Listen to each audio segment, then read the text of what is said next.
Hello and welcome to a brand new video, and today we are going to be unboxing the brand new OnePlus Nord, which is not that brand new now. It's about 2 months old, but for me this is a brand new box straight from the OnePlus factory. So yeah, let's get straight into unboxing this phone. So this phone is available in the UK, but for some reason not in the US, probably because of the US cracking down on Chinese companies like OnePlus and Huawei. And it is pretty much the most best value for money £400 phone on the market today, which has been recommended by everybody. So this is why I've got this phone. So it fits really good well with the OnePlus lineup. It's kind of like a budget phone for their OnePlus 8 range, and so it's kind of like the same price as the OnePlus 7. So I think that really fits in. It's just kind of like a updated OnePlus 7 that's like nearly as good as OnePlus 8's. So first, you'll notice when you flip it over, you've got all the labels all got upside down. Got the labels like the OnePlus Nord. You can see it's made by Qualcomm, and you can see that I got the 128GB 8GB RAM version, which is the blue marble. So yeah, let's see if we take off the lid of this phone and probably flip it around again. We get the first glimpse of the phone. Now I don't want to say that this phone does actually have a screensaver on, which is here. I just bought like some cheap £6 screensaver 2-pack. I mean, there'll be a link to these in the description, and if you do use the link in the description and purchase these through them, then you'll be giving me a little bit of money and helping out the channel. And same with the phone. Now, if you take off the phone here, you can see that I've got a nice blue finish. The phone, which is really nice in person. We'll come to the actual phone in a minute, but so we'll put that over there for now. Taking out this insert here, we get the first look at this manual and everything. So when you first take this out, you'll get the SIM ejector tool, which is a quite nice one. And if you take this bit out here, you'll get a nice OnePlus case. Now, as you can see here, the camera bump is actually quite thick, but when putting this case on here, it actually takes away the camera bump, and the camera bump becomes nothing. And then now if you look at it, you can see that there's no camera bump now. It's all just pretty much flat, which is really nice. I think that's a really good key feature to have on a phone. And if we carry on looking through here, we get a welcome letter, so just standard for most phones. And here we get like a warranty information, and we get all these weird manuals which I'll probably never get around to reading. And we also get some stickers, which I think are really quite nice stickers actually. And now in the box we get our OnePlus Warp Charger 30T, and we get a nice red wire, which in this charges at 30 watts, which is quite fast for a phone like this, which will charge your phone and get to about 70% in about half an hour, and full charge in just less than an hour, which is really fast. Like, you can literally watch percentages rise up.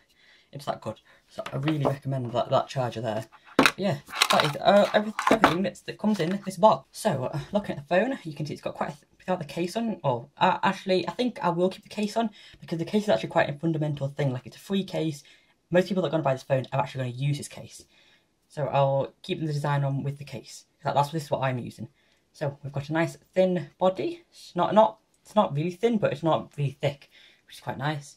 It's quite heavy, just under 200 grams, and it's got a large, long screen. Like, for instance, if I had to open my Instagram, then you can see that you fit on quite a lot of the screen on it. It's quite like a large screen, at 6.44 inches. The screen is all HD with a 90Hz refresh rate, which makes it look everything really smooth. Now, an example of this is using it with my modded Google Cardboard. I'm using 60Hz on my old phone. It was quite jumpy, and it just kept like jumping everywhere. But using it on this phone, it just feels so much smoother. There's only a tiny bit of jumpiness in it. Now, carrying on to the cameras, we've got a dual selfie camera here. One is an 8MP ultra wide, and the other one a 32MP normal camera. Now, going on to the back, we've got an 8MP ultra wide camera there at the top, 48MP normal sensor, which defaults to a 12MP. And then here we've got a 5MP depth camera and a 2MP macro camera. So the bottom two are not that important, but still, they're still there, so we can still use them. So this also comes in the version of Black Onyx, which is also a really nice version as well. But I do think the blue is a lot better, and just the colours is beautiful. It's breathtaking. Now, it runs on the 765G Snapdragon chipset, my version is 128GB with 8GB RAM. but you can get the 256GB with 12GB of RAM if you want to. The storage is 2.1 UFS and it supports 5G. It comes with about 8 hours on-screen time and with about 32 hours just standby time. And this is backed up with the Warp Charge 30T, which makes it charge super fast. To unlock, it has an inbuilt fingerprint scanner and it also does facial recognition. So now we're going to cut to my computer where I'm going to show you some pictures shot on the OnePlus Nord. So here is the first picture shot on our OnePlus Nord. This is on the ultra wide camera, and then this is on like the 2x zoom camera, so a lot closer. And then here's just on the normal camera. So you can see how they kind of like get a bit different from each other. Now this is again exactly the same example on the ultra wide, then it's on the normal camera, so a bit closer, and then finally it's on the 2x zoom camera. And it's still quite crisp. And also the 2x zoom camera isn't a camera, it's just a normal thing. Now this is set on the telephoto camera on the thing, which is called a feature called super zoom, which it blurs the background and just focuses on the main thing. So I haven't really found very good experience with this camera, but still always a nice feature to have. Now this is a slow-mo shot on the OnePlus Nord, which is quite slow actually, more slower than I thought it'd be, and gives some good results. Now this is a video I shot using the OIS, which stabilizes the video, and I thought this was actually quite good stabilization. Like using it, you could tell it wasn't like just taking what's in front of it. It was kind of like a bit of like a lot of software like analyze and put on top of it, which actually made a better quality video. And finally, the final photos are from my amazing setup that I'm doing on this video.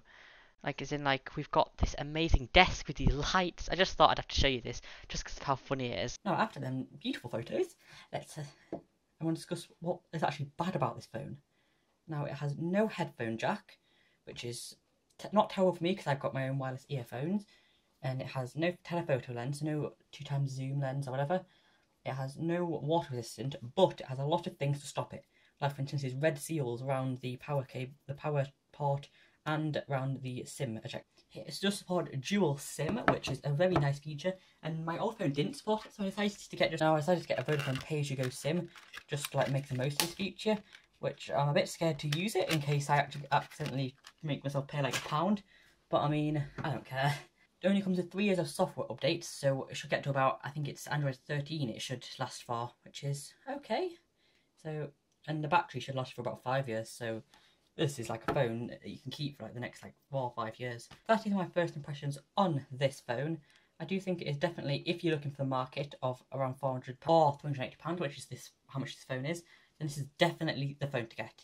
And even if you're thinking of the Google Pixel 4a and you're not like a camera mad person, I definitely suggest going for this phone because it's just, it just ties everything together and it just makes the phone just look so nice. And that is it for this review, and I hope you enjoyed.